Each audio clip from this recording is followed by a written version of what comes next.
Bismillahirrahmanirrahim. Mr. President, Excellencies, Head of State, Government and Delegations, ladies and gentlemen. On behalf of the government and people of Pakistan, I convey to you, Mr. President, our warm congratulations on your elections to guide the work of this historic session of the UN General Assembly. I'm confident that your vast diplomatic experience and the sunny disposition of your beautiful island country will enable you to steer this assembly to a most successful conclusion. Mr. President, we are meeting at a tense and pivotal moment in modern history. Conflicts rage in Ukraine and in 50 other places around the world. Tensions between the global powers have continued to escalate. We see the rise of new and old military and political blocs. Geopolitics is resurging when geoeconomics should have primacy in the world. The world cannot afford Cold War 2.0. There are far greater challenges confronting humankind which demand global cooperation and collective action. The world's economic prospects also appear gloomy. Global growth is slow. High interest rates could trigger a recession. A succession of exogenous shocks, COVID, conflict, and climate change have devastated the economies of many developing countries. Many countries of the global south have barely managed to stave off defaults. Poverty and hunger have grown, reversing the development gains of 3 decades. At yesterday's SDG summit, far-reaching commitments were made to implement the Sustainable Development Goals.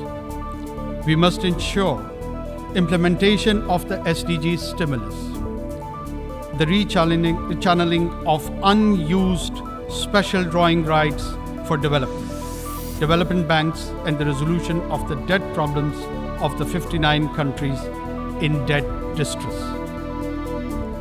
Pakistan also looks forward to the fulfillment of the climate change commitments made at COP28 by the developed world to provide over $100 billion in annual climate finance. Allocate at least half of such finance for adaptation in developing countries. Operationalize the fund and funding arrangements for loss and damage, and accelerate their carbon emission. Mitigation targets to keep alive. The goal of restricting global warming to 1.5 degrees centigrade. Attempts to selectively provide these funds on the basis of geopolitical considerations should be resisted. Mr. President, Pakistan's triple food, fuel, and finance challenge is a prime illustration of the impacts of COVID, conflicts, and climate on developing countries. Pakistan is one of the worst affected countries from the impacts of climate change. The epic floods of last summer submerged a third of our country, killed 1,700 and displaced over 8 million people, destroyed vital infrastructure, and caused over $30 billion in damage to Pakistan's economy. Pakistan is gratified by the commitment of over $10.5 billion for Pakistan's comprehensive plan for recovery, rehabilitation, and reconstruction with resilience. The 4RF plan at the Geneva conference last January. Specific projects are being submitted to ensure timely funding and execution of the 4RF plan. I hope our development partners will accord priority to allocation of funds for our resilient recovery plan, which has been costed at $13 billion. Mr. President, Pakistan government is committed to rapid economic recovery. We will stabilize our foreign exchange reserves in our currency, expand domestic revenues, and most importantly, mobilize significant domestic and external investment. Facilitation Council, SIFC, to expedite investment decisions.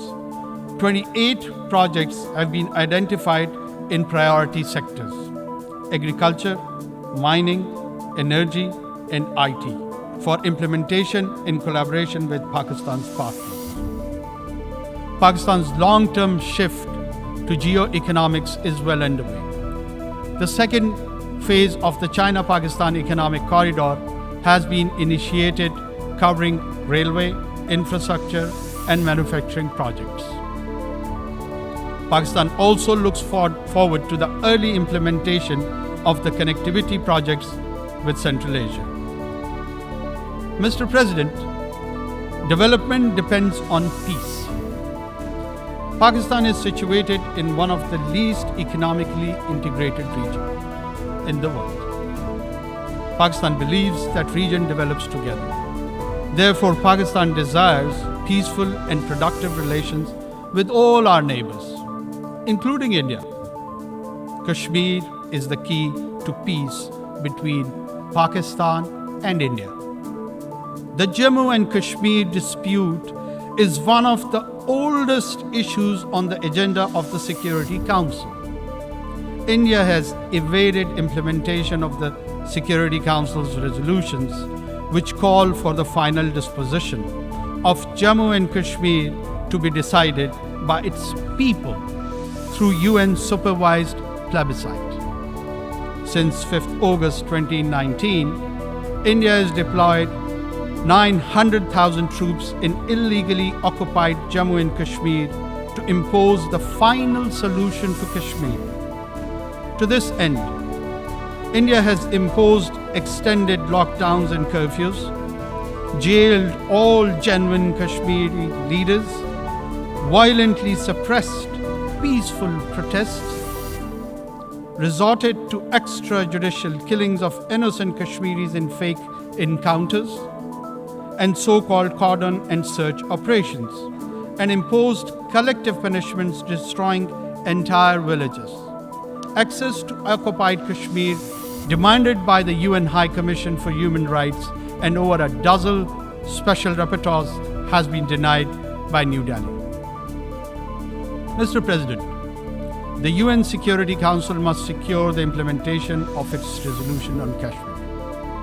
The UN Military Observer Group for India and Pakistan should be reinforced. Global powers should convince New Delhi to accept Pakistan's offer of mutual restraint on strategic and conventional weapons. Mr. President, peace in Afghanistan is a strategic imperative for Pakistan. Pakistan shares the concern of international community with respect to Afghanistan, particularly the rights of women and girls. Yet we advocate continued humanitarian assistance to a destitute Afghan population, in which Afghan girls and women are the most vulnerable, as well as revival of the Afghan economy and implementation of the connectivity projects with Central Asia. Pakistan's first priority is to prevent and counter all terrorism from and within Afghanistan. Pakistan condemns the cross-border terrorist attacks against Pakistan by the TTP, Daesh, and other groups operating from Afghanistan. We have sought Kabul's support and cooperation to prevent these attacks. However, we are also taking necessary measures to end this externally encouraged terrorism. Mr. President, Pakistan welcomes the progress made towards ending the conflicts in Syria and Yemen. In particular, we warmly welcome the normalization of relations between the Kingdom of Saudi Arabia and the Islamic Republic of Iran. Unfortunately, the tragedy of Palestine continues, with Israeli military raids, airstrikes, expansion of settlements, and eviction of Palestinians. Durable peace can be established only through a two-state solution and the establishment of a viable and contiguous Palestinian state within the pre-June 1967 borders, with Al-Quds al-Sharif as its capital.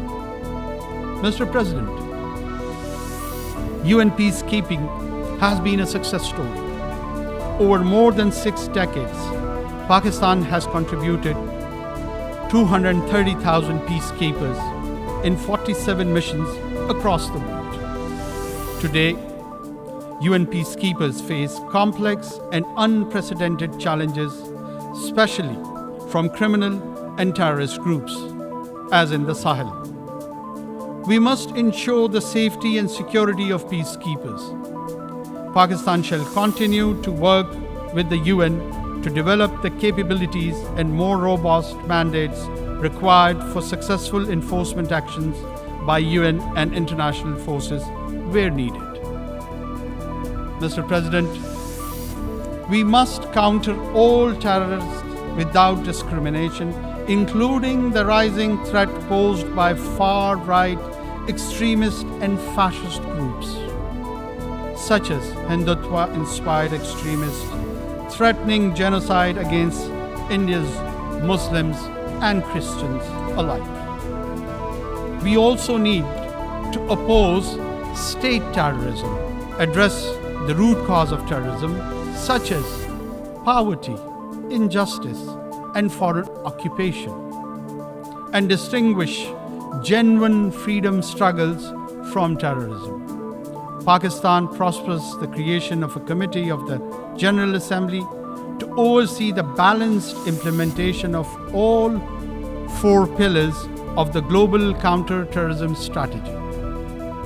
Mr. President, our progress based on rich history of cooperation, understanding, exchange, and synthesis of ideas among civilization is impearled today. The narratives advocating a clash of civilization have done considerable harm to humanity's progress. Such ideas have bred extremism, hatred, and religious intolerance, including Islamophobia. Make no mistake, it's a latent threat that undermines millennia of progress. We need to cherish and celebrate our diversity and different ways of life. Mutual respect, sanctity of religious symbols, scriptures, and personage should be ensured. While Islamophobia is an age-old phenomenon, however, after the 9/11 terrorist attacks, it has assumed epidemic proportions, as manifested in the negative profiling of Muslims and attacks on Islamic sites and symbols, such as the recent public burnings of the Holy Quran. Last year, this Assembly adopted a resolution proposed by Pakistan on behalf of the OIC, declaring 15th March as the International Day to combat Islamophobia. Earlier this year, the Human Rights Council adopted an OIC resolution submitted by Pakistan urging states to outlaw the burning of the Holy Quran and similar provocations. We welcome the legislation initiated by Denmark and contemplated by Sweden towards this end. Pakistan and the OIC countries will propose further steps to combat Islamophobia, including the appointment of a special envoy, creation of an Islamophobia data center, legal assistance to victims, and an accountability process to punish Islamophobic crimes. Mr. President, the complex global and regional challenges that the world faces today can be best addressed through effective multilateralism within the framework of the United Nations. However, multilateralism is being eschewed due to the unilateral policies of and strategic rivalry and tensions between global powers. Pakistan will continue to work actively to strengthen multilateral institutions and enhance global cooperation. Pakistan looks forward to continuing negotiation on the scope and elements of the Summit of the Future and the Pact for the Future, building on the convergence that emerged in earlier consultations. The summit's preparatory process must not disrupt existing negotiating processes such as the intergovernmental negotiations on the reform of the Security Council. Mr. President, Pakistan does not believe in elitism. With the Committee of Nations, the UN Charter principles of equality and sovereignty must be preserved in the interest of global peace and prosperity. Pakistan believes that additional permanent members to the Security Council will further erode its credibility and legitimacy. The widest possible agreement can be best achieved on the basis of the Uniting for Consensus Group's proposal for expansion of the Council only in the non-permanent category with provision for a limited number of long-term seats. Mr. President, Pakistan believes that to build, preserve, and promote peace and prosperity today and in the future, it is vital to reduce great power rivalry and tensions, ensure strict adherence to the UN Charter, consistently implement Security Council resolutions, eliminate the root cause of conflicts, and respect the principles of non-use of force, self-determination, sovereignty, and territorial integrity, non-interference in the internal affairs of the states, and peaceful coexistence. Pakistan will work diligently and actively with all member states to realize these vital elements of a new, equitable, and peaceful world order. I thank you.